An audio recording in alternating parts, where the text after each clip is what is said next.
Kayo'y nakikinig sa Target on Air. Target on Air.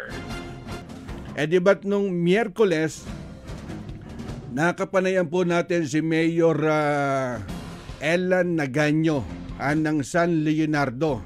At kahapon naman, nakuha rin natin ang side ni Nueva Ecija Congressman Emeng Pascual at mariin po niyang pinabulaanan yung lahat po ng sinabi ni Mayor Ellan Naganyo. Ito upang alamin po uli ang sagot ni Mayor Ellan sa mga sinabi kahapon ni Congressman Emeng. Nasa kabilang linya ng ating komunikasyon si Mayor Ellan Naganyo. Magandang hapon po, Mayor Ellan Naganyo, at salamat po at napag-unlak po ulit kayo. Unang-una po, Mayor, ayon po kay Congressman Emeng Pascual, hindi daw po niya trabaho na magpaalam po sa inyo. Trabaho raw po yan ng RA Pahati Construction at hindi niya raw po kapartner ito. Ano po masasabi niyo, Mayor? Magandang hapon po, Rex, at tagapakinig niyo sa DCME. Apa. Totoo naman po yun na hindi niya dapat trabaho yung magpaalam sa engineering office. Apa. Pero kung siya ang may kontrata, hindi rin niya trabaho yung magbantay doon at mga siwa sa proyekto. At ito maliwanag, hindi nagpaalam yung engineering office at yung Pahati Construction na dami niya. Apa. Dahil siya talaga ang may kontrata at gumagawa doon sa proyekto. Ang nakapagtataka ho dito, napakasimple lang naman ng requirement. Apa. Ay ipakita lang nila yung program of works, kung sila ang nanalo sa bidding, kung sino po ang talagang may kontrata, at magbayad ng kaukulang permit.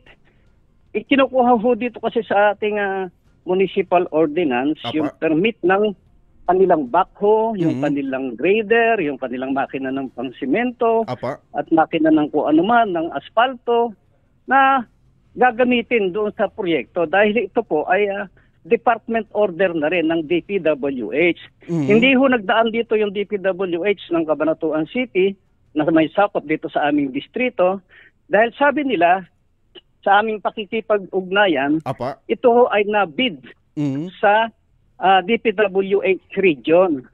Sumulat na ho kami sa DPWH region at hanggang ngayon po wala pa rin namang sagot. Hindi rin nakikipagkita sa engineering office yung kanilang kontrata na di umano ay Pahati, yung kontratista. Ito naman po ang nagpahinto po nito engineering office, kaya ho ang kasagutan pa lang dapat dito ni Kong Emeng Pascual ay yung si Engineer Edel na siyang namamahala doon po sa engineering office. Binasa naman po sa interview at mga paliwanag ni Engineer Edel yung mga alituntunin, pero hanggang ngayon baliwala sa kanila. Hindi po sila nagsusumite ng kukulang dokumento. At kumbaga po, Mayor, sila nakapag-comply dun po sa mga requirements ng municipal engineering. Eksakto ho. Compliance ho ito, dapat ginagawa naman ito ni Engineer Pahati o Kapahati Construction sa ibang kontrata niya, sa ibang bayan. At maging dito po, sa San Leonardo, meron din siyang isang kontrata na pinagpapartneran nila ni Emeng Pascual sa Castellano, na kung saan naghuhukay ho sila ng drainage. Hinuhukay ho nila yung shoulder at nagkakabit sila ng malalaking tubo. At yung po, wala naman kaming problema dahil ito po ay nagsumite ng compliance. At meron po mga kaukulang permit. Ito po ay pinakita yung kanilang gagawin, pati po yung iba pang gawain dun sa shoulder. Ito po ay naghuhukay. Kaya kailangan naming subaybayan, area of responsibility po, jurisdiction po ng San Leonardo rito ang pinag-uusapan. Ang San Leonardo Nueva Ecija po hindi sakop ng Gapan City, na kung saan dumugod itong si Emeng at hindi ko alam na nagmumumura na pala doon sa kanyang live dahil kami po ay magkaharap ng hindi nga lang po malapit. Pero magkaharap po kami ng siguro po more or less mga 20 to 30 meters. Kaya hindi ko nakikinig yung kanyang pagla-live. Nakikita ko lang siya. At hindi ako makakasagot dahil hindi ko alam kung ano sinasabi. Tama po. Yun po ang pinag-umpisahan lang naman ito. Kaya nung andoon sila, pwede naman kami mag-usap ng maayos. Pwede naman kaming magkamay doon. O, ano ba ang kailangan mo? Ano ba ang sadya at narito kayo ngayon? Pero hindi po makakalapit dahil isang batalyong pulis at napakaraming guns na armadong nakapaligid sa kanya. Kaya po walang pagkakataon para kami ay magkamay o mag-usap ng maayos doon sa gabi na yon. Tapa. At kahapon nga nabanggit niya na hindi naman daw po raw sila naghuhukay, kaya walang basihan ang rason yun na masira daw yung linya ng mga internet at tubig, yung asphalt lying lang po, at wala pa daw paghuhukay na kumbaga 30 minutes lang na pwede na. Wala hong ganong anggulo dahil 3 gabi na ho silang gumagawa doon. Yung 2 gabi na ipinatigil ng aming engineering office, nakiusap po yung kanyang engineer na nung Huwebes ng gabi ituloy lang at pabayaan dahil masisiraan sila ng natimplang asfalto. Pinagbigyan ho namin doon at andun din yung ibang kapulisan na namagitan na nakiusap din na pagbigyan ng maibuhos yung ando sa kanilang natimpla. Siguro po mga 10 o 15 truck ng asfalto yun or hindi ko malaman kung ano laman na nagpo-cause ng traffic. At yun naman po aming engineering office, pinagbigyan sila dahil nangako na pupunta sila kinabukasan ng Friday. Pero namutiho ang mata ng mga engineering office, wala hong nagpunta. Niloko lang yung mga tao na narito. Kaya po, nung magpatuloy sila the following night, si Eming na ho ang kasama. Kaya pala malalakas loob dahil meron ng kasama mga pulis at meron ng vlogger. At ito nga ho ang nangyari, nung aming puntahan doon, walang katumanggang patuloy pa rin at alang pakialam. Kaya po, napilitin yung ating engineering office na pahintuan sila sa mismong harap ni Eming Pascual, sa mismong time ng pagbablogger niya, nahinto po yung ginagawa. At doon po nagkaroon na po ng traffic. At yung traffic po na yon hindi po sinadya, hindi po natin iniharang yung sasakyan natin doon dahil yung pong pagbaba nila at yung dami ng sasakyan nila, dati na pong nakaharang. Nung dumating po ako sa area, traffic na. Wala na pong nakakaraan dahil sa ginawa nilang pagharang doon pa lang sa kanilang pagdating at pagwawala at pagbablog. Nakatutok sa kanya yung camera, nakatutok sa kanya yung ilaw ng mga sasakyan. Kaya po, yung kanyang pagbablog ay malinaw at malinaw na sila ang nag-provoke lahat nito. Sa kanila nag-umpisa. Wala pala siyang karapatan na magpaalam. O bakit ikaw ang magsusubaybay at mamamahala doon sa mismong proyekto?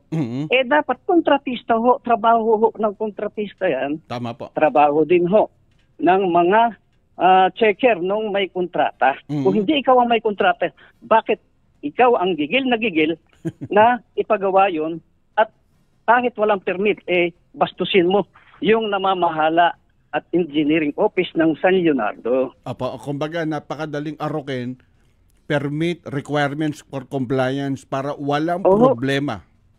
Walang problema at hindi namin kailangan pigilin dahil kung yung po proyektong maayos talaga, welcome na welcome po sa San Leonardo. Gusto ko namin umulad dyan sa Leonardo at mapagawa naman din yung mga dapat pagawain dito.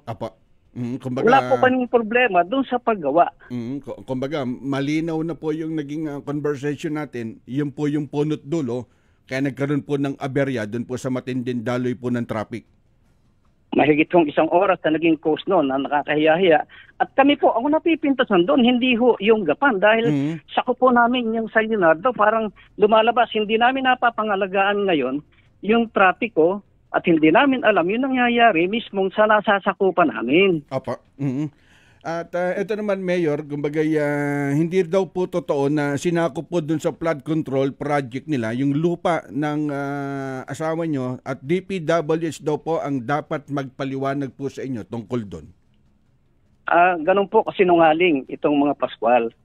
Kasi ho, napag-alaman ko, 10 araw na pala silang naghuhukay at nag-aalis ng mga stockpile ng aking binab doon sa lupang nabanggit. Kung makikita nyo yung video nung inabutan ko yung kanyang operator at saka po yung kanyang checker, sa taas ho kami ng lupa. Ito hong lupa na ito kapantay nung provincial road, barangay ng Pambuan, Gapan City. Ito po ay hindi ilog. Ang ilog po malayo pa at andun sa ibaba yung ilog, hindi ho kapantay ng karsada ng Pambuan. Yung aming sinasabing ilog doon sa kanilang barangay. Ito po mataas na lugar at bahagi ito ng subdivision. Apa. Bahagi po ito ng 1.8 hectares na titulado sa aming biyanan, pamilya ng aming biyanan Apa. na si Mayora Baby Natividad. Ito po ay parti-parti na yung mga magkakapatid. Kaya po ito ay matandang pag-aari ng mga Natividad. Yung excavation materials po, inalis din doon. Inalis din yung dati naming mga stockpile. Dahil yun po ay talagang trespassing. Kaya po, alam naman din nung mga nag-ooperate ng backhoe at saka po ng checker, nakuha ko na yung pangalan ng driver, at umami naman na sila na hindi nga nila alam yung kanilang ginagawa. Inutusan lang sila nung Pahati Construction. Pero Apa. yung pong mismong backhoe, pag-aari ni Eming Pascual. Dahil dami lang ho niya itong Pahati. Kaya ho yung Pahati mismo, hindi naman nagpapaalam dahil hindi nga niya kontrata. Pero pangalan niya yung ginagamit ni Eming Pascual. Apo, Dami na lang ho sila ngayon dahil halos lahat ng kontrata dito sa Port District ay kay Eming Pascual na. Naging kontratista na yung congressman. Apo, Kaya ho kumbaga siya yung naman po ang nagkangasiwa. Apo, kumbaga yung Pahati, parang yung papel lang pinanghahawakan. Eksakto ho. Papel lang dahil siya yung may lisensya sa pangungontrata at yung po ay hindi naman makapapalag kay Eming Pascual dahil takot na takot din. Kaya yung mga problema rito, nararamdaman yung kanyang kontrata, Apa. hindi rin ho makakibo. Natural, hindi siya magpupunta sa opisina o makikipag-ugnayan kahit sa anggulo dahil hindi nga ho siya ang gumagawa doon. At pangalawa po, dito sa Pambuan sa Gapan City, nabalitaan ko nga lang po na nagbuhukay kaya ako nagkaroon ng isa pang dahilan na pumunta ron.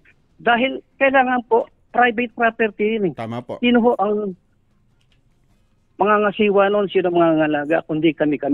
Ito na nga po, kami na yung may-ari. Pinapasok pa. Sino pa ho, yung mga karatig noon na hindi pasukin at hukayin sa kagustuhan nila. Apa. Ganito po ang pag-uugali ng mga ito dahil maraming takot sa kanila. Ibig sabihin talaga doon, Mayor, halos nasako po yung property doon sa flood control project po nila. Pero kahapon, sabi niya, hindi, halos hindi po nasakop yan Ang excavation materials po andun sa bandang dulo ng property. Bandang harap, hindi naman ho sinakop. Apa. Yung siguro ho, mga kalahati ng property yung kanilang ginagalawan at meron pa rin ibang equipment ng mga nakakaraang araw na ginagamit doon at labas-pasok na hindi naman ho nagpapaalam. Ibang anggulo ho ito, Karex Apa. Gapan City ito, barangay ng Pambuan, na kung saan yung kanyang matapang na ama, na barangay Captain Boy Pascual, ang nakaupo. Ang layo ho nitong property na ito sa barangay hall, halos 5 bahay lang po. Kaya po lahat ng gusto nila, doon sa karatig, nagagawa nila. Ala pong nakakareklamo. Pinapasok, sinusuro at inaangking na para bang kanila lahat yung madadaanan ng ilog.